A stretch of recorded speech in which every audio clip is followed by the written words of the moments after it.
Peoples party تب vote دے گی جب وہ سمجھے گی کہ یہ بجٹ جو ہے عوامی کے ساتھ فرینڈلی بجٹ ہے.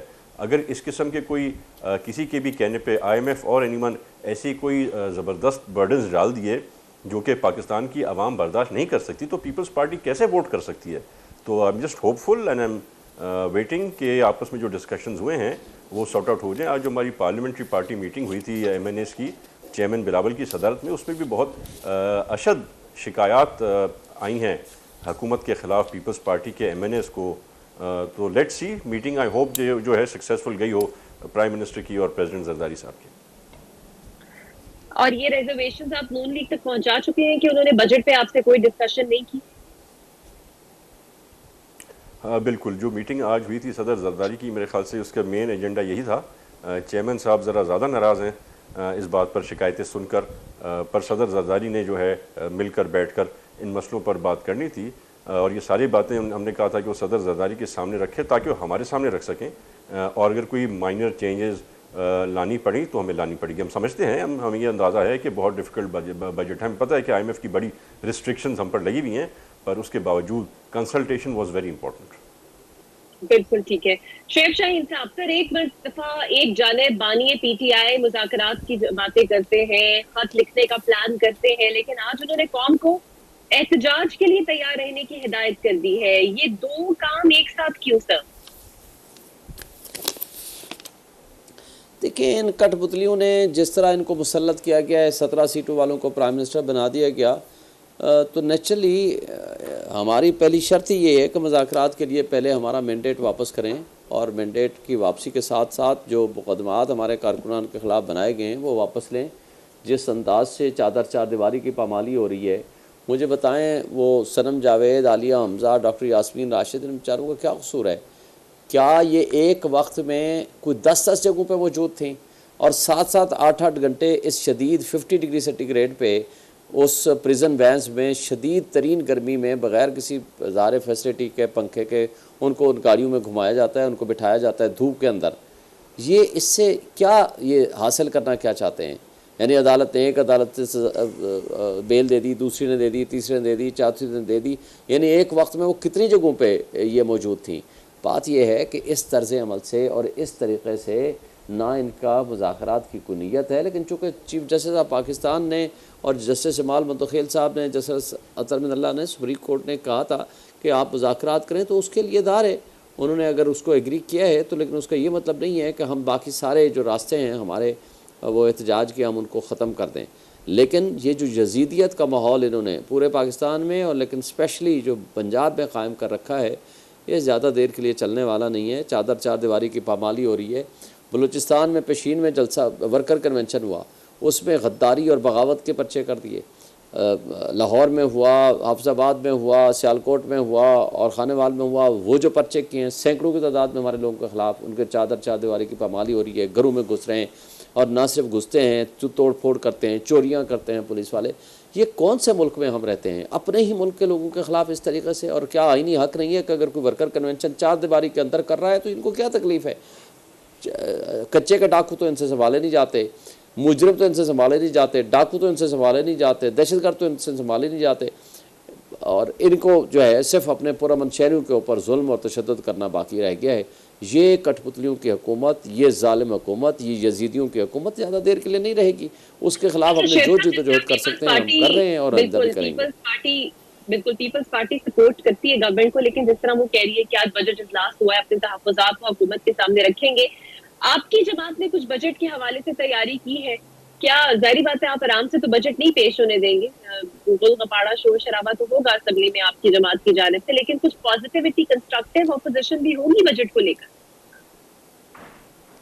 دیکھیں, اس کے اوپر ہماری پوری ٹیم بیٹھی ہوئی ہے, اس کے اوپر ورکنگ جاری ہے. ہم آپ کو انشاءاللہ اپنی اسمبلی میں اپنی پریزنس, اپنی پروپوزلز, اپنی پازیٹیو سجیشنز وہ بھی دیں گے, اور احتجاج بھی کریں گے. اچھا, احتجاج بھی کریں گے, بالکل ٹھیک ہے.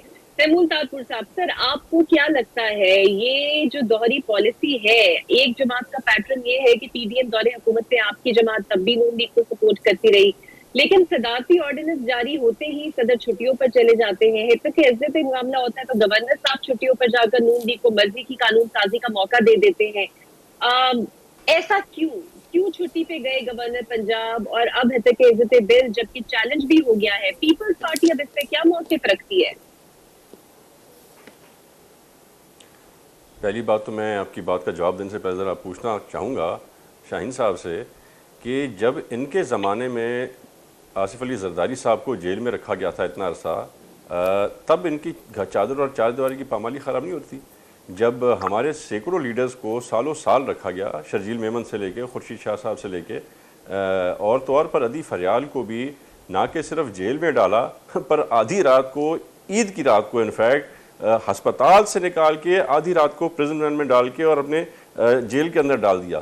تو اس وقت آپ کو خیال نہیں آ رہا تھا، اب آپ کو خیال آ گیا ہے، اور اب آپ کو جو ہے اپنے کیسز بھی جو آپ نے توڑ پھوڑ کے کیے تھے، پورے اسلام آباد کا نقشہ بدل دیا تھا، وہ بھی آپ کیسز ختم کرانا چاہتے ہیں، اور ساتھ میں آپ عمران خان کی رہائی بھی چاہتے ہیں. تو ہم نے جو بات کی ہے ڈائیلاگ کی بات کی ہے، ہم نے اس ملک کے پروگریس کے لیے ساتھ بیٹھنے کی بات کی ہے. ہم این آر او دینے کے موڈ میں بالکل بھی نہیں ہیں. تو اگر آپ کے یہ خیالات ہیں کہ یہ سب سچے کیسز بھی ختم ہو جائیں گے اور عمران خان جیل سے باہر آ جائیں گے تو یہ خیالات آپ بھول جائیں. ویسی جو 5 اسٹار سروس ان کو جیل میں مل رہی ہے وہ اور کسی لیڈر کو نہیں ملتی تھی. نہ دیسی مرغیاں ملتی تھی، نہ دیسی انڈے ملتے تھے، نہ دیسی گھی ملتا تھا. وہ بھی سارا بوجھ جو ہے ہمارے ایکس چیکر کے اوپر ہے، لوگوں کے اوپر ہے، ان کے ٹیکسز کے تھرو یہ سب پیسے جا رہے ہیں. دوسری جہاں تک آپ نے بات کی تو میں بڑا کلیئرلی بتاؤں کہ ہمارا جو سٹانس ہے بالکل الگ ہے. ہم نہیں مانتے ہیں ان چیزوں میں. ہم سمجھتے ہیں کہ جو بھی چیز آنی چاہیے، جو قانون بننا چاہیے، وہ قانون اسمبلی کے اندر آنا چاہیے اور وہاں سے پاس ہونا چاہیے. تو چھٹی پہ جانے کا تو مجھے نہیں پتا، پر جو چیز ہمارے پولیٹیکلی ہمیں پسند نہیں ہے، جس چیز کے ہم ہمیشہ خلاف رہے ہیں، تو اس چیز کو میں نہیں سمجھتا کہ ہمیں کسی بھی طرح سے پروپوز کرنا چاہیے یا اس کا پارٹ اینڈ پارسل بننا چاہیے. بلاول بھٹو زرداری آج کل کیوں خاموش ہے تیمور صاحب؟ بلاول بھٹو صاحب بالکل خاموش نہیں ہے. وہ اپنے سارے MPs MNA سے میٹنگ کر رہے ہیں. میں بھی ہفتہ ڈیڑھ پہلے مل کے آیا ہوں.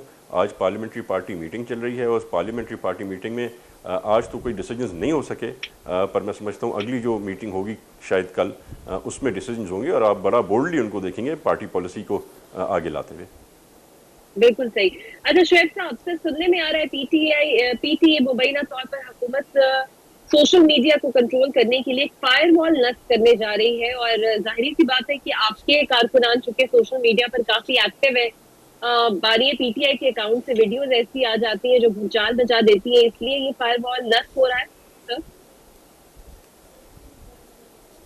دیکھیں، پہلا تو میں ذرا بھائی کی اپنے جواب دے دوں.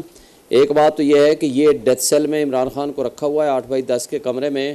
میری دعا ہے کہ اللہ تعالیٰ آپ کو اور آپ کی ساری لیڈرشپ کو اس 5 اسٹار ہوٹل کی فیسلٹیز میں ساتھ لے جائے. دوسری بات آپ کو بتا دوں کہ کوئی جو بھی وہ کھانا وہاں بناتے ہیں مشقتوں کے ذریعے یا وہ وہاں قیدیوں کے ذریعے، وہ اپنی جیب سے وہ کھانا بنتا ہے. جو 5 اسٹار ہوٹل کی فیسلٹیز تھی نا، وہ یا آصف علی زرداری کو تھیں یا آپ کی اس کرپٹ لیڈرشپ کو تھیں جن کو کرپشن کے مقدمات میں جیلوں میں ڈالا گیا، تو وہ ڈیل کے ذریعے باہر آئے.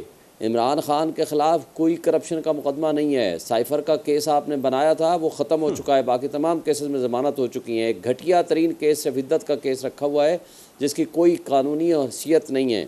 ہم نے کبھی این آر او نہ مانگا ہے نہ مانگیں گے، اس لیے کہ ہم ڈیلر نہیں ہیں آپ کے لیڈروں کی طرح. ہمارا عمران خان لیڈر ہے، وہ ویژنری لیڈر ہے. وہ اس ملک میں اس کا مرنا جینا ہے، وہ یہیں رہے گا اور یہیں ہی اس کی زندگی موت ہے، اور اس نے انشاءاللہ پاکستانی قوم کی خدمت کی ہے اور خدمت کرے گا. اور اس سے آگے جو کچھ آپ کے ماشاءاللہ ابھی دبئی لیکس میں پراپرٹیز نکلی ہیں، آپ کے زرداری صاحب کے ایک بچہ جس کو وہ بولتے تھے راو انوار، اس کی 77 پراپرٹیز نکلی ہیں. تو لہٰذا اس کے اوپر آپ کم سے کم دبئی لیکس پہ اور گندم سکینڈل پہ ہی انویسٹیگیشن کرا لیں، آپ کے پاس پاکستان کا سارا پیسہ واپس آ جائے گا.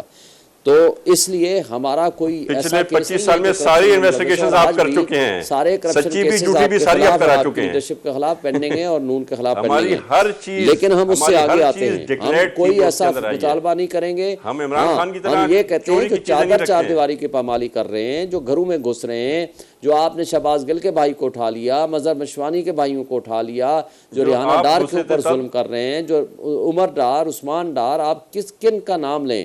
آپ نے وہ عباد فاروق کو جیلوں میں ڈالا ہوا ہے, اس کا معصوم بچہ شہید ہو گیا, اس کو آپ نے جنازے میں میرے شرکت نہیں لیڈر نے کرنے تو دی. 14 جو سال جیل کچھ میں یہاں کاٹے ہو ہیں, رہا آپ ہے 4 یہ سال تو کاٹ لیں یزیدیت سے آرام کم سے. نہیں ہے, اور یہ زیادہ دیر کے لیے آپ برقرار نہیں رکھ پائیں گے. اب میں آتا ہوں جو حتیٰ عزت بل کا معاملہ ہے. حتیٰ عزت بل میں مسلم لیگ نون تو پوری طرح ملوث ہے ہی ہے, لیکن جو دھوکہ دیا ہے ان کے گورنر نے, اور جو انہوں نے ان کے ایکٹنگ پریزیڈنٹ نے جو نوٹیفیکیشن کیا ہے کہ جی اب آپ آرڈیننس نکالا ہے کہ 40 دن کے لیے ہو جائے گا نیب میں, وہ صرف اور صرف پرسن اسپیسیفک عمران خان کے خلاف بنانے کے لیے. اور دوسرا آرڈیننس نکالا ہے کہ جناب ریٹائرڈ جسٹس بھی لگا سکتے ہیں ٹریبونل کے لیے, وہ صرف اس لیے کہ یوسف رضا گیلانی خود ملزم ہے اس کیس میں جس میں الیکشن پٹیشن فائل کر رکھی ہے بیرسٹر تیمور نے اس کے خلاف. لیکن یہ جو کچھ حتیٰ عزت کے ساتھ انہوں نے کیا ہے, جس انداز سے کیا ہے, وہ مقصد ان کا صرف یہ تھا کہ جناب آپ ان کو تاکہ یہ باہر چلے جائیں, پیچھے سے قانون بن جائے. اور انہوں نے ایک فیسیلیٹیٹ کیا ہے, پوری طرح ملی بھگت کی ہے, اور یہی پوائنٹ آف ویو ہے آپ کے تمام جرنلسٹ کا. اب ہم آتے ہیں فائر وال پہ. جو کچھ یہ کرنا چاہیں کر کے لگا کے دیکھ لیں. پاکستانی قوم کو ان کی محبت سے عمران خان کے ساتھ کھڑے ہیں, ان سے آپ روک نہیں پائیں گے. آپ نے دیکھا امریکہ میں ایک ساری جو پاکستانی قوم تھی, جو لوگ بھی باہر نکلے اس میچ کے درمیان, ان کے پاس ان کے منہ میں صرف ایک ہی نعرہ تھا, عمران خان. آپ یہاں پاکستان میں جو میچز ہوئے ہیں آپ کسی ایک کو دیکھ لیں, محسن نقوی کی موجودگی میں عمران خان زندہ باد کے نعرے لگتے ہیں. آج پوری قوم ایک طرف کھڑی ہوئی ہے, یہ کٹ پتلی دوسری طرف بیٹھے ہوئے ہیں. لیکن جتنا جلدی ہو یہ ریئلائز کر لیں کہ اس ملک کو اگر آپ درست سمت میں لے کے جائیں گے, حق کے حکمرانی آپ کو عوام کو دینا پڑے گا. اور اگر آپ نہیں دیں گے, جتنا دیر کریں گے, یہ معاشی تباہی بھی ہوگی, یہ سیاسی تباہی بھی ہوگی, یہ سوشل تباہی بھی ہوگی, اور لوگوں کے اندر مزید نفرتیں پھیلیں گی. بالکل سر, آپ کے ویو پوائنٹ میں تو میرا خیال ہے کہ آپ کو محسوس ہو رہا ہے کہ قوم ایک سائڈ پہ کھڑی ہے. تیمور صاحب, آپ کو بھی لگتا ہے کہ پوری قوم ایک سائڈ پہ کھڑی ہے اور بانی پی ٹی آئی اگر احتجاج کی کال دے رہے ہیں تو اس کال پہ عوام باہر نکلے گی سر؟ تیمور جی صاحب پہلے نے آواز دی تھی اپنی, اور ان کی آواز پر لوگ نکلے تھے, اور انہوں نے کہا تھا کہ کور کمانڈر ہاؤس کو بھی جلا دو, مانیومنٹ شہیدوں کی وہ بھی جلا دو, پبلک پراپرٹی کے ساتھ پرائیویٹ پراپرٹی بھی جلا دو, اور تو اور ہماری ایمبولینس کو بھی جلا دیا سندھ سرکار کی اور ایدھی کی. تو یہ ان کا کال جو پہلے ہوا تھا اس پر جو بیچارے لوگ نکلے تھے, جو لوگوں کے بچے نکلے تھے, ان کا بیوقوف بنایا گیا تھا. آج بھی آپ پورا سوشل میڈیا کے تھرو کیا کریں, غلط باتیں, جھوٹ, سائفر کا جھوٹ, وہاں پر آپ جو ہے امریکہ کے ترلے کر رہے ہیں, منتیں کر رہے ہیں, آپ نے لاکھوں ڈالر لگائے ہوئے ہیں لابنگ میں ان کو منانے کے لیے, دوسری طرف آپ کہتے ہیں آپ امریکہ کے خلاف ہیں. تو یہ ساری چیزیں عوام کے سامنے آ گئی ہیں, اور جس طرح سے ان لوگوں نے ان کا لک آفٹر نہیں کیا, وہ کچھ بیچارے بچے تو ابھی تک جیلوں میں ہیں. جب پیپلز پارٹی کال دیتی ہے نا احتجاج کے لیے اور ہمارے لوگ گرفتار ہوتے ہیں, تو یہ ایک روایت رہی ہے, چاہے لاہور ہو, چاہے اسلام آباد ہو, چاہے کراچی ہو, ہم اپنے ایک ایک اریسٹڈ جو ورکر ہوتے ہیں ان کی بیلز کراتے ہیں, اپنی جیب سے وکیلوں کی فیسیں دیتے ہیں, ہم ان کی شیورٹی جمع کراتے ہیں جو کبھی واپس آتی ہے کبھی واپس بھی نہیں آتی ہے. تو یہ سب کرا کے اس کے بعد وہ کانفیڈنس آتا ہے لوگوں میں کہ وہ آصف علی زرداری صاحب کی اور چیئرمین بلاول کے کہنے پر آ کے احتجاج کریں اور لڑنے مرنے کو تیار ہوں.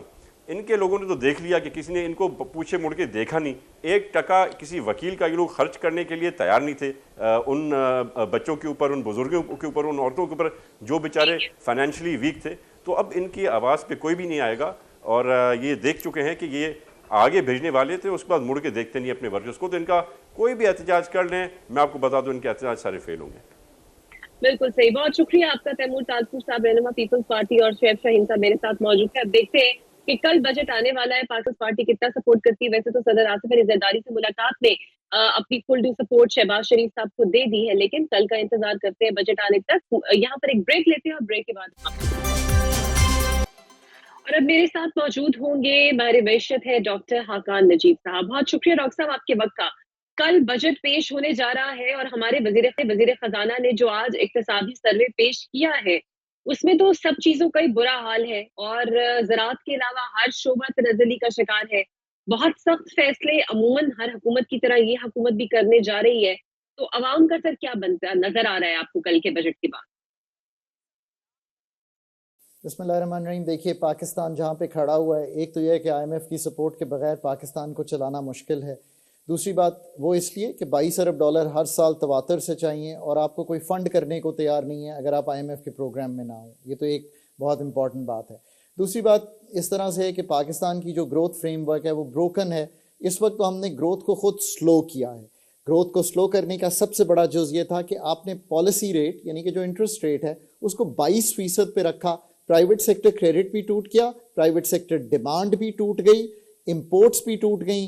اس کی وجہ سے آپ کا کرنٹ اکاؤنٹ کا خسارہ کچھ بہتر ہوا اور کانسیکوینٹلی آپ کے ریزروز 9 ارب ڈالر پہ چلے گئے. انفلیشن تھوڑی سی ڈاؤن ورڈ ٹرینڈنگ ہوئی بیکاز بہت ہائی بیس افیکٹ آ رہا ہے. پچھلے مئی میں 38% انفلیشن تھی. سو اس مئی کی جو انفلیشن ہے اس کی ایک یہ بھی بہت بڑی وجہ ہے. یہاں پہ ملک کھڑا ہے. پر اگر آپ مالیاتی خسارہ اگر آپ بجٹ کی طرف آئیں تو آپ کو یہ دکھائی دے گا کہ اس سال بھی 7.5-8% کے قریب مالیاتی خسارہ ہوگا which will be between 7,500 ارب سے لے کر 8,000 ارب روپے کا مالیاتی خسارہ ہے. پاکستان کے لیے یہ لمحہ فکریہ ہے کہ اتنا بڑا مالیاتی خسارہ ہو رہا ہے اور اس لیے پاکستان کے لیے اگلے آنے والے سالوں میں اپنے ٹیکس کے نظام کو ٹھیک کرنا اور اس سے بڑھ کر میں ہمیشہ کہتا ہوں اصل ریفارم تو پاکستان کی جو ایکسپینڈیچر ہیں جو ہم خرچے کرتے ہیں اس کا ریفارم ہے. لیٹس ہوپ کہ آنے والے بجٹ میں گورنمنٹ کو بڑی اچھی پلینگ فیلڈ ملی ہے. پاکستان کی اسٹیبلشمنٹ ساتھ کھڑی ہے، ایس آئی ایف سی کا فورم ہے، آئی ایم ایف تقریباً تیار ہے کہ آپ کو نیکسٹ فنڈڈ پروگرام دے. اور وہ اس لیے کہ یاد رکھیے اب آپ نے 7 ارب ڈالر ان کے واپس کرنے ہیں تو وہ یہ تو نہیں نہ چاہتے کہ آپ کسی طرح بھی کولیپس کر جائیں. سو پاکستان کی میکرو اسٹیبلٹی اس وقت موجود ہے. ایک کھل کر اچھا ٹیکس ان پر لگائیے جو براڈ بیس کرے پاکستان کے ٹیکسیشن کے نظام کو. ایگریکلچر انکم ٹیکس 3 ارب روپیہ پاکستان کلیکٹ کرے گا اس سال. میڈم یہ کیسے ہو سکتا ہے کہ 20-22% ایگریکلچر ہے پاکستان کی اکانومی کا اور کیا وہ 2.5-3 ارب روپیہ دے گا؟ It's not fair. یہ بتائیے گا کہ ہمیشہ دوسری ہمارے بات یہ ہے اہداف بہت انریلسٹک ہوتے ہیں. ایف بی آر کے اہداف پچھلی بار کی نسبت 3,000 ارب سے زائد بڑھا دیے گئے اور ہم وہ کامیاب نہیں ہو پاتے اس میں. اگر یہ حقیقی نہیں ہے تو حقیقت پسندانہ اہداف اور ٹارگٹس کیوں نہیں رکھتے؟ یہ آپ کا بڑا امپورٹنٹ سوال ہے. میں ہر چینل پہ دیکھتا ہوں یہ سوال آتا ہے پر اس کا کوئی جواب نہیں دے پاتا کہ جی وہ آئی ایم ایف نے کہا 12,900 کر دو. So I am going to explain it to you اتنی آسانی سے کہ آپ بھی سمجھ جائیں گی اور ہمارے ویورز بھی سمجھ جائیں گے. پاکستان کا آج tax to G D P ratio F P R کا 9% ہے. پاکستان کا جو جی ڈی پی کا حجم ہے وہ 1,06,000 ارب ہے. تو ہم 9,400 ارب روپیہ اس سال کلیکٹ کر لیں گے. یہ 9% 1,06,000 کا. بڑی سادہ گفتگو ہے. پچھلے 10 سال سے کئی پروگرامز، کئی فورن انٹرونشنز، کئی ملٹی لیٹرل کے پروگرامز ہوئے. Tax to G D P F P R کا 9 پہ ہی کھڑا ہے. جو ہمارے ہاں ہونا چاہیے وہ پوٹینشیل کے لحاظ سے یہ 13, 14, 15% ہونا چاہیے. Even P M L N کا مینیفیسٹو یہ کہتا ہے کہ ہم ہر سال اس کو بڑھائیں گے. آئی ایم ایف نے آپ کو کہا اس کو اگلے سال 10% کر دیجئے. اگلے سال اکانومی کا حجم ہوگا 1,26,000. اس کا 10% لے لیجئے تو آپ پہنچ جائیں گے وہی 12,600-700 ارب پہ. آئی ایم ایف کے ساتھ شاید 12,900 ارب کی بات ہو رہی ہے. یہ ہے وہ 3,700 ارب کا فرق جو آپ ایکسپلین کر رہی ہیں. سو ایک تو ویورز کو بالکل کلیئرٹی ہونی چاہیے. 10% tax to G D P of F P R tax you to دس 12,900 بلین. اس میں سے کچھ اٹونمس آ جائے گا. مطلب یہ ہے کہ جو اکانومی میں گروتھ آئے گی، انفلیشن ہوگی، سو 1500-1600 ارب روپیہ تو وہاں سے آ جائے گا. باقی جو ہے وہ 2,000 ارب یہاں ٹیکسیشن سے آئے گا، براڈ بیس ٹیکسیشن سے آئے گا. یہاں ان ایریا سے آئے گا جہاں پہ ٹیکسیشن لگی ہوئی ہے. کیونکہ آئی ایم ایف یہ نہیں مانے گا کہ آپ ریٹیلرز کو ٹیکس میں لائیں گے. آئی ایم ایف یہ نہیں مانے گا کہ آپ پراپرٹی پہ ٹیکس لگائیں گے. آئی ایم ایف یہ نہیں مانے گا. بیکاز عوام کا سر بڑا پرٹیننٹ سوال رہتا ہے کہ اگر جنرل سیل ٹیکس بڑھا دیا جائے، جس طرح باتیں ہو رہی ہیں کہ شاید 1% بڑھا دیا جائے، اس کا مطلب یہ ہوگا کہ دودھ سے لے کر چینی، دالیں، کاسمیٹکس سمیت 7,000 سے زائد روزمرہ کی جو اشیاء ہیں ان پہ ٹیکس بڑھ جائے گا اور یہ بوجھ عوام کو منتقل ہو جائے گا، اس کو برداشت کرنا پڑے گا. اور دوسری جانب مہنگائی کے تناسب سے آپ کی تنخواہیں نہیں بڑھ پا رہی. ایسا ہی ہوگا سر؟ سو ایک تو میں کبھی امید رکھتا ہوں کہ 1% ٹیکس کو بڑھانے کے لیے نہ IMF انسسٹ کرے گا, اور اگر کرے گا بھی تو پاکستان اتھارٹیز ماشاءاللہ اسمارٹلی اس کو سمجھائیں گی کہ لیٹ سے کہ آپ پبلک چینل سے پچھلے 2022 میں 1 لاکھ روپیہ تنخواہ لے رہی تھیں, آج اس کی جو بائنگ پاور ہے نا وہ 61,000 روپیہ رہ گئی ہے. اب کوئی یہ کہہ سکتا ہے کہ اس ٹائم پیریڈ میں 1% GST لگا دیا جائے؟ میرا خیال ہے کہ ایسا نہیں ہونا چاہیے. So you should be able to convince the fund کہ یہ کام نہیں کرنا. بٹ دوسری طرف آج آپ نے اکنامک سروے کا جو سب سے امپورٹنٹ فگر ہے, جو صرف آپ کے پروگرام میں ڈسکس ہونے جا رہا ہے, بیکاز یہ کہیں پہ بھی اگر ڈسکس ہوا ہے تو وہ میں نے ہی کیا ہے, آپ نے لکھا ہے اکنامک سروے میں کہ ہم نے 3900 بلین کی ٹیکس ایگزمپشنز اور کنسیشنز دی ہوئی ہیں. اس میں بہت سی چیزیں سیلز ٹیکس کی مد میں بھی ہیں. آپ کو IMF یہ ضرور کہے گا کہ اگر نہیں آپ نے 1% بڑھانا تو کچھ ایگزمپشنز اور کنسیشنز جو مراد اس طبقات کو ہیں جو نہیں ہونی چاہیے وہ اٹھا لیجئے. میں بھی یہی کہوں گا وہ اٹھا لیجئے, تو IMF کو میڈیسنز, فارما, ویٹ, ان سب چیزوں پہ کنونس کر پائیں گے کہ ہم 1% بھی نہیں بڑھائیں گے جو بڑھنا چاہیے, اور ہم جو مراد دی ہوئی ہیں ان سیکٹرز کو باہر رکھا ہوا ہے وہ کر پائیں گے. دوسری چیز جو آپ کو کرنی ہے, ایکسپورٹرز پورے پاکستان کی 30 ارب ڈالر کی ایکسپورٹ کرتے ہیں, وہ صرف 89 بلین روپیز ٹیکس دیتے ہیں. جو ہم نے رکھا ہوا ہے کہ آپ 1% دے دیجئے ٹیکس, ایسا تو نہیں ہونا چاہیے. تو آپ کو اس کو 1% کو منیمم ٹیکس بنانا ہے, اور یہ کہنا ہے کہ آپ آ کے اپنے گوشوارے جمع کرائیے اور جو آپ کا ایکچوئل ٹیکس بنے گا وہ دینا چاہیے.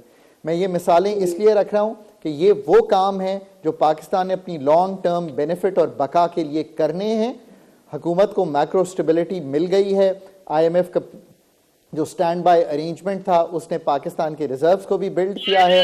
اس وقت ایک آج اچھی یہ پلینگ بات کی فیلڈ گئی ہے ہے. شرح سود کے حوالے سے کہ بڑی خوش آئند ہے, تو واقعی خوش آئند ہے. وہ شرح سود اگر اسی طرح رکھی گئی برقرار اور شاید رکھی بھی جائے, ہمارے وزیر خزانہ تو بڑے خوش ہیں اس سے.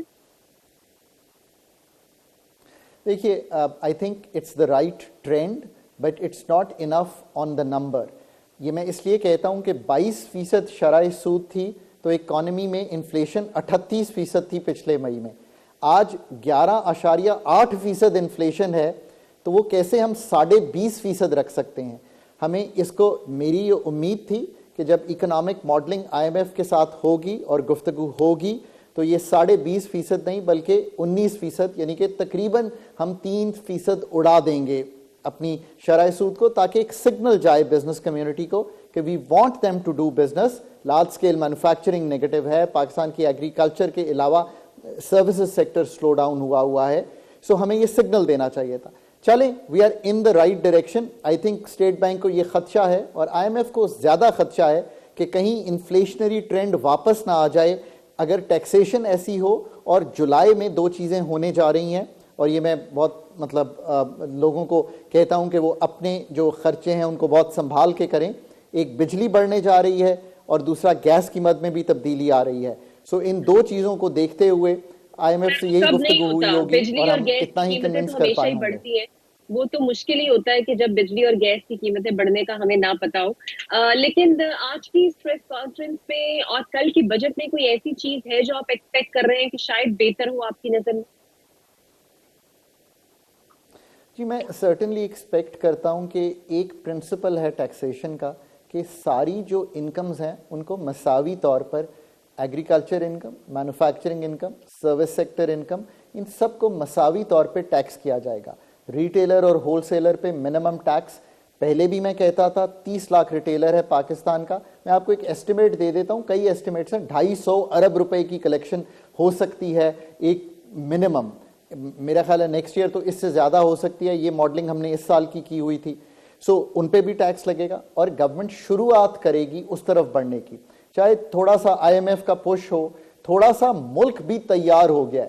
میں ہمیشہ کہتا ہوں کہ ایک وقت ہوتا ہے ریفارم کرنے کا. آج جہاں پہ کھڑے ہیں, قوم مشکل فیصلے جب دیکھے گی تو پولیٹیکل لیڈرشپ کو, پاکستان کی ملٹری اور سول بیوروکریسی کو سراہے گی.